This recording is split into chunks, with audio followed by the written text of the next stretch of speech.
On my wedding day, my best friend sent me an intimate video of her with my husband. In a fit of rage, I left Alexander despite his desperate pleas. I ran away with my childhood sweetheart, Ryan Thompson. Alexander, possessive and obsessed, went as far as to blacklist us globally. In the end, I died alone in a rented apartment, sick and penniless. On my deathbed, Jessica Moore looked down at me triumphantly. Lily Collins, you're such a fool. You actually believed that AI-generated video I sent you? Now that you're dead, Alexander will have no choice but to marry me. She laughed smugly. As I finally understood everything, I wanted to slap her, but my arm fell limp. When I opened my eyes again, I had been reborn. Seeing that intimate video again, I finally realized I had truly been reborn. The embarrassing sounds filled the room. I examined the video carefully and immediately spotted the flaw. Jessica had been careless, forgetting to remove the AI watermark in the bottom right corner. In my past life, blinded by anger, I had overlooked this crucial detail. Alexander thought I had abandoned him for Ryan, so he relentlessly targeted us, hoping I would come crawling back. I was too stubborn to give in, refusing even to ask him about it. This allowed Jessica to swoop in, marry into wealth, and become a rich socialite. In this new life, I won't fall for her tricks again. The wedding proceeded as planned.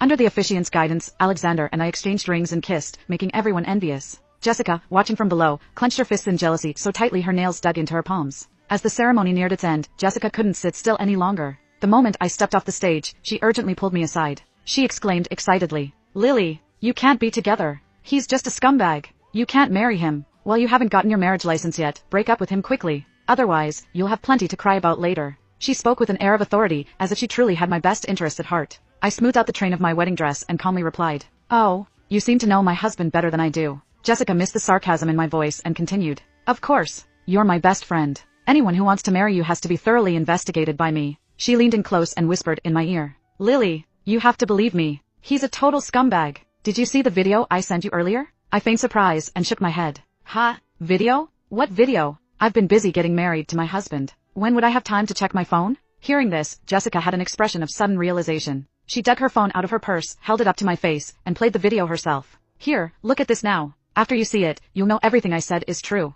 Just as the video started playing, Alexander called out from the doorway, "Honey, haven't you girls been chatting long enough? It's our big day. If you stay any longer, I might get jealous." His tone was full of playful complaint. I laughed and replied, "All right, I'll be right out." Then I turned to Jessica with a smile and said teasingly, "Oh Jessica, there's no need to show us these educational videos. Alexander and I have already had plenty of hands-on practice." With that, I winked at her and walked out. Jessica stood there stunned after hearing my words. "Wait, can't you tell it's me and Alexander in the video?" She looked at the video again carefully, still unable to understand why I could remain so calm after seeing evidence of my husband's infidelity. I was walking slowly, and when I reached the door, I overheard her words. Seeing her confused expression, I couldn't help but smirk. Alexander was waiting impatiently at the door. As soon as he saw me, he eagerly pulled me into his arms. Then he scooped me up and strode towards the car with his long legs. Nestled in his embrace, breathing in his unique sandalwood scent, I softly said, "Honey, can we go get our marriage license right now?"